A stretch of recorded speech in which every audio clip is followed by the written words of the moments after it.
In 2001, you had the big three: the Xbox, the PS2, and the purple lunchbox that just happens to play video games. I mean, look, it's even got a handle on the back. No, but in all seriousness, the GameCube's console design is right up there with the Magnavox Odyssey in terms of weirdness. But it's no surprise, because Nintendo has always been the master of innovation. They practically invented the D-pad, the shoulder buttons, and even the analog stick.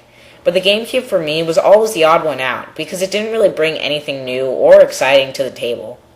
While the PS2 had its backwards compatibility with the PS1 and a DVD player, and the Xbox had its growing Xbox Live service, the GameCube just has some improved graphics, new controllers, and games. I guess you could say that it's innovative for being Nintendo's first disc-based console, but for 2001, that's not too special. If Nintendo was going to come out with a system like this, it had better have some awesome games. And it did. There are some really good games like Beautiful Joe and Ultimate Spider-Man, and also some great console exclusives like Metroid Prime and Super Smash Bros. Melee.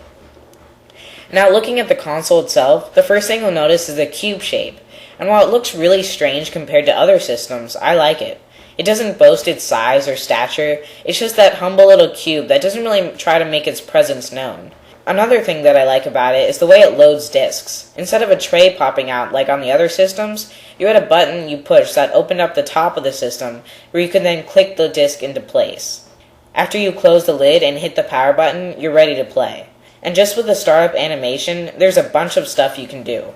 First, you could let it take you to the game like normal, but you could also hold the A button and you'll be taken to a menu of sorts where you can adjust your calendar, manage any memory you might have, and also change settings like sound output, screen position, and language.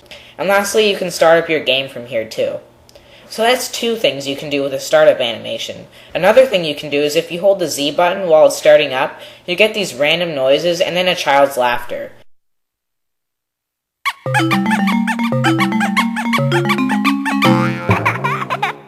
Likewise, if you hold Z on 4 different controllers at once, you'll get drum beats. So the first thing I'll say about the controller for the GameCube is that there are buttons all over the thing. But don't let that discourage you, because for having 8 buttons, it handles really well and fits tightly with just about any grip. And that's 8 buttons, not even including the sticks and the pad. This thing has 2 analog sticks and even a D-pad that's actually hardly ever used in the games I've played. And it also feels a bit stiff. But pretty much everything else is rock solid and responsive. Another thing to note is that the controller ports on the GameCube are very conveniently placed right on the front, and the fact that they're on a gray panel just adds more flair to the thing and keeps the GameCube from looking too dull. You also have the memory card ports just below, and those look great as well. On the back of the system, you get your standard wire plugs, but you also notice this big handle as well. I always thought it was a strange design choice to have a handle on a home console. Sure, it's more convenient if you're taking it with you somewhere, but I'm pretty sure that most people will just stick it in a backpack or some type of container, which defeats the purpose of having a handle on the system in the first place. I mean, do you ever see people walking around with a GameCube in their hands? Probably not. On the bottom of the system, there were 2 ports, the high-speed port and the serial port 1. These were both meant to be used with a separate attachment you had to buy in order to play games online. But seeing as how there are very few, if any, GameCube games that had the online feature, it was almost useless. The last thing about the system was the media it used. For the GameCube, you had compact little discs that are about 3 inches in diameter, and I think the reason for that was to keep the size of the system to a minimum, as you can't even fit normal-sized discs in there.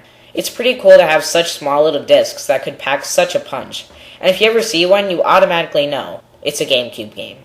So like the N64, the GameCube came in a variety of colors. While I've only ever owned the silver and black models, I know that there are also the orange and purple ones.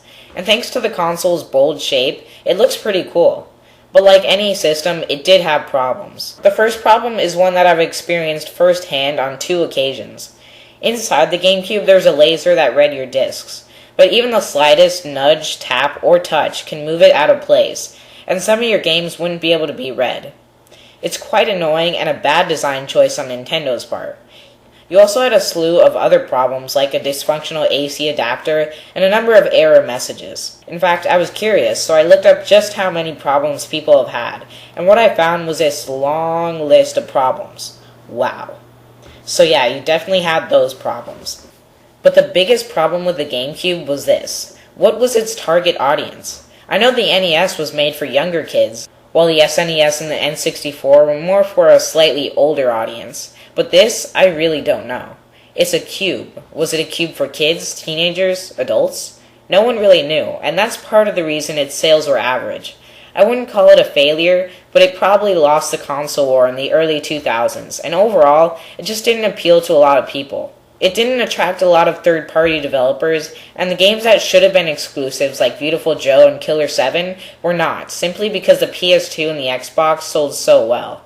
That's not to say the GameCube was a bad piece of hardware. It had some solid build quality, an awesome look, and a heap of stellar games. The only thing it didn't have was the appeal. I guess weak graphics, no online games, and weak third-party support meant weak sales. It's sort of like the Dreamcast in a way. The Dreamcast wasn't a bad system at all. It had great graphics for the time, online support, and even a bunch of great games.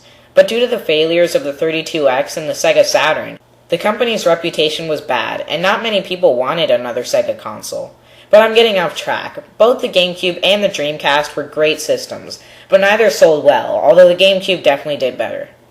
And since Nintendo's console had over 600 games, most of which were at least average, it's still a fun system if you're not completely sold on the Wii's motion controls, or if you're a collector.